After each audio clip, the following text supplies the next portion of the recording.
Assalamu alaikum students. I am your course instructor Miss Anika Said Zia for this subject Advanced Painting.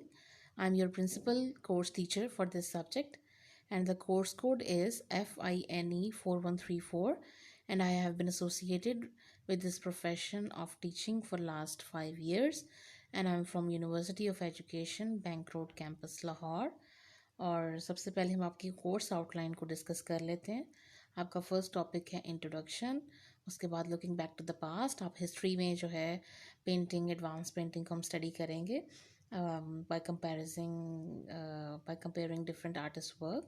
उसके बाद monochromatic tonal painting है आपकी। उसके बाद importance of symbolic elements है, practical assignments on composition. आपके different symbolic elements होंगे, उनको हम स्टडी करेंगे कि डिफरेंट टाइम पीरियड्स में डिफरेंट आर्टिस्ट ने किस तरह से सिंबल्स को यूज़ किया, यूटिलाइज़ किया है conceptually. Then there will be practical assignments on compositions. उसके बाद प्रिलिमिनरी स्केचेस हैं आपके। Then you have painting on myself, आपने जो असाइनमेंट करनी है अपने सेल्फ के ऊपर। उसके बाद प्रैक्टिकल असाइनमेंट आपकी है master copy, use a mirror, not a photograph.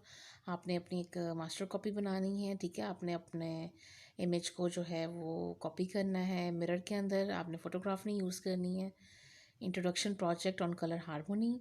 Then आपका टॉपिक है modern concepts and then there is last topic नहीं आपका ये नेक्स्ट आपका टॉपिक है social thoughts, self portraits using palette knife technique. Then आपका टॉपिक है after world war two reclined and foreshortened figure pose. World war two के बाद जितना आर्ट वर्क हुआ है उसके अंदर हम डिफरेंट आर्टिस्ट का काम जो है उसको स्टडी करेंगे और स्पेशली उसके अंदर हम रिक्लाइनिंग पोजीशंस और जो फोरशॉर्टनड फिगर पोजेस हैं उनको स्टडी करेंगे। Then we have colour shape composition. उसके बाद आपका टॉपिक है portrait painting and then there is the last topic self portrait from mirror और ट्रेड पेंटिंग। आज का जो आपका टॉपिक है वो है मास्टर कॉपी, जिसमें use a mirror, not a photograph. और this is your lecture number 8। ये आपका लेक्चर नंबर 8 है जिसमें आपने जो है एक मास्टर कॉपी डेवलप करनी है और इसमें आप जो है मिरर के सामने बैठ के उसको अपनी जो डिटेल्स हैं उनको आइडेंटिफाई करेंगे और पोर्ट्रे करेंगे और इसमें फ़ोटोग्राफ की हेल्प आप नहीं लेंगे। हम इसमें थोड़ा सा मैं आपको इंट्रोडक्शन दूंगी, गाइडलाइंस दूंगी इस लेक्चर में relevant to your assignment. Basically ये आपका प्रैक्टिकल असाइनमेंट है, ये जो टॉपिक है टोटली प्रैक्टिकल बेस्ड है। तो आप जो हैं इसमें इंस्ट्रक्शंस लेने के बाद, इस लेक्चर के बाद आप जो हैं असाइनमेंट जो है डेवलप करेंगे, जो कि मैं आपसे ऑनलाइन क्लास में जो हूँ वहाँ ड्यूरिंग योर क्लास जो है आप अपना काम करेंगे और मैं आपको साथ साथ गाइड भी कर दूँगी if you need any guidelines. और एट द एंड जो है वो आप ये असाइनमेंट जो है वो सबमिट करवाएंगे और उसके लिए प्रॉपर आपको टाइम दिया जाएगा काम करने के लिए। मे बी आपको जो है 1 आवर या 1 आवर एंड 30 मिनट्स जो है वो आपको दिए जाएँ। This is your lecture number 8 और उसका जैसे आप देख सकते हैं कि मिरर के अंदर जो है आपने उसको डिटेल्स को कैप्चर करना है while you are busy in your doing your portrait और figure drawing. Mirror connector between soul and body.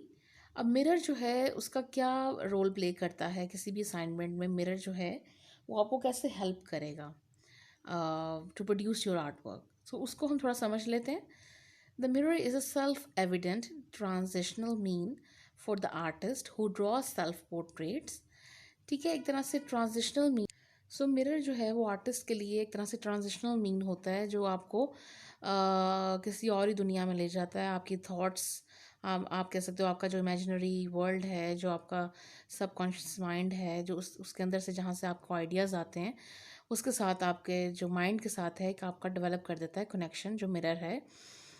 In analysing an artist self portraits then one necessarily deals with the relationship he or she has to the mirror as। अब आप कोई किसी artist का अगर self portrait को analyse कर रहे हैं तो वो इन चीज़ों पर डिपेंड करता है कि उस आर्टिस्ट का जो रिलेशनशिप है वो उस मिरर के साथ कैसा है। कॉन्फिडेंट है, ट्रूथ टेलर है, डिस्टॉर्टर है, फ्रेंड है या एज एन एनिमी है। अब ये इस तरह से नहीं है कि अब जो मिरर है वो आपका एनिमी हो सकता है या फ्रेंड हो सकता है। इट मीन्स कि आपकी जो पर्सनैलिटी है वो किस तरह से कम्युनिकेट कर रही है आपके मिरर के साथ, आप किस तरह से उसको कितना फ्रीडम दे रहे हैं उसको, आपकी जो इनर सेल्फ है, जो आपका इनर इमोशंस हैं वो अच्छे से पोर्ट्रे कर सकें। अगर तो आप कॉन्फिडेंट होंगे, आप श्योर होंगे, आप क्लियर होंगे, आपकी पर्सनालिटी कॉन्फिडेंस को शो करती होगी और अपने आप आइडिया को लेके क्लियर होंगे, तो आप बड़ा अच्छे से उसके साथ कम्युनिकेट करेंगे और उतना ही अच्छा रिजल्ट हमें मिलेगा। और अगर आप डिस्टॉर्ट करेंगे उसको, तो अगर आपकी पर्सनालिटी भी वैसी होगी और आप उसके साथ मिरर के साथ भी वैसा ही कुछ करेंगे, तो चीज़ें भी हमें कुछ इस तरह से डिस्टॉर्टेड वे में ही एट द एंड जो है रिज़ल्ट मिलेगा। अगर आप फ्रेंडली उसको लेंगे मिरर को एज अ ट्रांजिशनल मीन, तो तब भी आपके पास अच्छा रिज़ल्ट जो है वो आएगा। और अगर आप एज एन एनिमी उसको देखेंगे करेंगे, तो फिर चीज़ें आपकी जो हैं वो इतने ओपनली जो है वो पोर्ट्रे नहीं हो सकेंगी, इतना जस्टिफाई नहीं कर सकेंगी, उसमें एम्बिग्विटी रह जाएगी। ठीक है। So how to portray an idea feeling in self portrait. अब हम अगर हिस्ट्री में देखें तो हमें बहुत से आर्टिस्ट मिलते हैं जिन्होंने सेल्फ पोर्ट्रेट्स किए हैं, बट सबसे ज़्यादा जो हमें एक आर्टिस्ट अट्रैक्ट करती हैं वो फ्रीदा कालो है। She was a very famous Mexican painter. और she began painting while bed ridden due to the bus accident. तो सबसे ज़्यादा जो एक हम कह सकते हैं ना कि एक ट्रुथ टेलर जो है, फ्रीदा कालो से ज़्यादा कोई भी इस चीज़ का ट्रुथ टेलर नहीं हो सकता कि उसका जो पूरा कंप्लीट लाइफ जर्नी है वो हमें उसके सेल्फ पोर्ट्रेट्स में नज़र आता है आर्टिस्ट के। और आर्टिस्ट जो है उनका एक बस एक्सीडेंट हो गया था, उसकी वजह से शी कांट मूव, और वो बिल्कुल जो है वो बेड पे ही जो है वो एक तरह से आप कह सकते हैं बाउंड हो गई थी। और वहीं पे उन्होंने बेड पे ही जो है वो अपनी सारी पेंटिंग्स जो हैं वो की हैं। वहीं पे उन्होंने प्रॉपर एक स्ट्रक्चर और एक फ्रेमवर्क बना लिया था जिसके अंदर वो अपने कैनवसेस को हैंग करके तो पेंट किया करती थी। तो वो जो सारी पेन है उसकी लाइफ की, उस आर्टिस्ट की, कि किस तरह से वो आगे उसकी मैरिज को लेके उसके हस्बैंड के साथ उसकी जो फाइट्स हैं और जिस तरह से वो चाइल्ड बियर नहीं कर पा रही थी, वो सारी चीज़ें जो हैं, जो पेन थी, वो उसको बहुत अच्छे से उसने सिम्बॉलिकली भी पोर्ट्रे किया है अपनी पेंटिंग्स में। और most of her work consist of self portraits which deal directly with her struggle with medical issues, infertility and her troubled marriage. So ये जो आप राइट साइड पे देख रहे हैं painting, it's a self portrait with thorn necklace and hummingbird. सो हमें एक कांटों भरा जो एक नेकलेस है वो उसके नेक में नज़र आ रहा है, और यू कैन सी जो ब्लड है वो निकल रहा है वहाँ से। तो एक पेन, ऑब्वियसली जो इनर पेन है, फिजिकल तो है ही, बट एक जो इनर इमोशंस की एक जो लाइफ में पेन है, और जो एक ना ख़त्म होने वाली पेन थी, कांस्टेंट पेन थी, वो जो है आर्टिस्ट ने बहुत अच्छे से अपने पोर्ट्रेट में जो है वो कैप्चर की है। और अगर हम ब्लैक कैट देखें या ब्लैक मंकी जो है, इवन हमिंग बर्ड जो है वो भी बिल्कुल डेड है और उसको हैंग किया हुआ है। मीन्स कि आपके पास वो जॉय नहीं है लाइफ में, हैप्पीनेस नहीं है। और जो एक सैडनेस और एक वो जो ईवलनेस है वो हमें ब्लैक कैट के साथ वो जो है शो की हुई है, ब्लैक कलर के साथ। और वैसे भी ब्लैक कैट है, अगर आगे से गुजर जाए तो हम उसको अच्छा नहीं समझते हैं। तो उस चीज़ को भी यहाँ पे हाईलाइट किया गया है। Expression of emotions in a portrait. अब इमोशंस को आप कैसे एक्सप्रेस कर सकते हैं अपने पोर्ट्रेट में। She employed the self portrait as a central means of artistic expression. So basically Frida ने स्पेशली सेल्फ पोर्ट्रेट्स को ही यूज़ किया था अपने अपने एक्सप्रेशंस के लिए। ऑल्दो उसने फिगरेटिव ड्राइंग्स भी की थी अपनी, बट ज़्यादा जो हमें नज़र आते हैं वो सेल्फ पोर्ट्रेट्स नज़र आते हैं। और उसका जो एक स्ट्रॉन्ग आई कांटेक्ट है व्यूअर के साथ, वो बहुत कॉन्फिडेंट है और उसकी पर्सनालिटी को पोर्ट्रे करता है। Painting self portraits was therapeutic, allowing Kahlo to create a separate Frida on which to project her anguish and pain. सो इस तरह से उसको पेंटिंग्स में अपने आप को पोर्ट्रे करने से फ्रीदा को एक तरह से थेरेपी हो रही थी उसकी, मेंटली भी और फिजिकली भी। और उसको एक करेक्टर मिल गया था अपने ही पर्सनालिटी से जुड़ा हुआ, जिसके ऊपर वो उसको मॉडिफाई करती थी, और जो वो फीलिंग्स, जो वो इनर पेन फील करती थी, वो उसको हेल्प आउट करता था जब उसको वो एक्सप्रेस करती थी। ऑब्वियसली जब आप चीज़ों को एक्सप्रेस नहीं कर पाते हैं तो वो आपको आपकी साइकी पे भी इफ़ेक्ट करते हैं, ओवरऑल आपकी बॉडी पे, आपके माइंड पे इफ़ेक्ट करते हैं, और आप एक तरह से नेगेटिव वे में जाते हैं। लेकिन जब आप उन चीज़ों को एक्सप्रेस कर देते हैं और वो भी पॉजिटिवली, और ऊपर, और उस काम के ऊपर आपको अप्रिसिएशन भी मिलती है इन रिज़ल्ट, तो वो बहुत ज़्यादा पॉजिटिविटी किसी भी शख्स के लिए जो है वो क्रिएट करता है। तो फ्रीदा के साथ भी ऐसे ही था कि that she use to create her self portraits and self figures, और हमें ड्यूल फिगर्स भी नज़र आते हैं, जहाँ दो दो हमें उसके सेल्फ पोर्ट्रेट्स या हमें दो उसके फिगर्स नज़र आते हैं एक ही जगह पे बैठे हुए। और वो अपनी ड्यूल पर्सनालिटी की बात करती थी कि जो एक फ़रीदा है वो बहुत ज़्यादा पेन में है, डैमेज्ड है, और इंजरीज़ के साथ है, और जो दूसरी फ़रीदा है, जो अदर उसका जो पर्सनालिटी है, वो काफ़ी जो है वो कॉन्फिडेंट है, और वो जो डैमेज्ड फ़रीदा है उसको कंसोल कर रही है, उसको उसके जो आप कह सकते हैं वाउंड्स है उनको वो हील करती हुई हमें नज़र आती है। तो एक पॉजिटिव चीज़ नज़र आती है, एक होप नज़र आती है आर्टिस्ट को भी अपनी लाइफ में, और हमें भी उसका काम देख के एक होप का एलिमेंट नज़र आता है।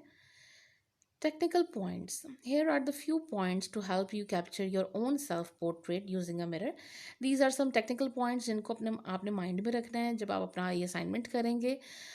मिरर के सामने बैठ के आपने जो अपना करना है, पोर्ट्रेट आपने जो अपना बनाना है, तो उसमें आपने इन चीज़ों का ख्याल रखना है। और आप बस तक बना सकते हैं अपना पोर्ट्रेट, मीन्स आप नेक से थोड़ा नीचे जाके अपना हाफ बस तक आप अपना असाइनमेंट जो है वो बनाएंगे। और उसमें आप डिफरेंट एलिमेंट्स भी यूज़ कर सकते हैं, जैसे आपको मैंने डिफरेंट आर्टिस्ट का काम दिखाया है कि आप डिफरेंट सिंबल्स या उसमें एलिमेंट्स यूज़ कर सकते हैं, जैसे कि बर्ड्स हैं या नेकलेस है या कैट है, बट उसका एक सिग्निफिकेंट कॉनोटेशन होना चाहिए, एक मीनिंग होना चाहिए proper. So first is position it close, hold your place, take a snapshot, draw what you see, draw quickly, save details for last. So position it close, mirror की बात हो रही है।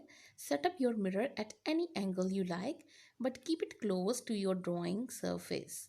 ऑब्वियसली मिरर को आप थोड़ा ड्राइंग सरफेस से करीब ही रखेंगे, अदरवाइज आपको बार बार उठ के देखने में मुश्किल होगी।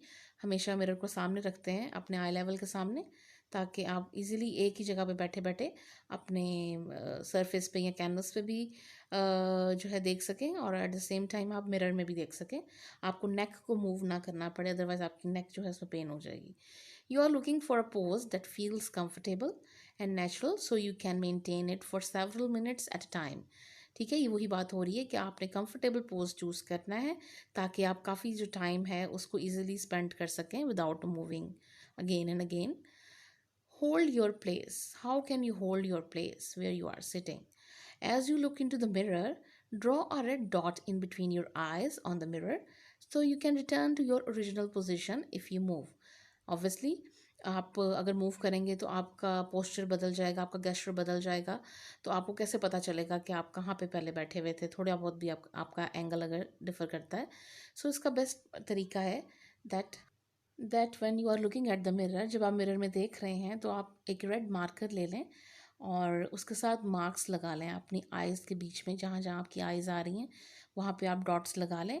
और उससे ये होगा कि जब भी आप मूव करेंगे तो आपको पता चल जाएगा कि एग्जैक्ट मेरी पोजीशन क्या थी, और वहीं पे आप ला के अपनी आइज़ को दोबारा सेट कर सकते हैं, अपना पोस्टर सेट कर सकते हैं। A little masking tape or painter's tape to mark the feet of your chair allows you freedom to get up and move about. अगर आप और इजीली अपना काम करना चाहते हैं तो आप ऐसा कर सकते हैं, the chair on which you are sitting, आप उस चेयर की लेग्स के साइड्स पे कोई टेप लगा सकते हैं, मास्किंग टेप जो वाइट कलर की होती है, या कोई भी कलर टेप आप लगा सकते हैं। सो ये है कि जब आप मूव करें या आपकी चेयर इन केस मूव हो जाती है तो आप दोबारा से उसको सेट कर सकते हैं, चेयर को भी और अपने पोस्चर को भी, और आप जो है वो मूव भी कर सकते हैं, आपकी मूवमेंट ईजी हो जाएगी with the help of this technique. Take a snapshot.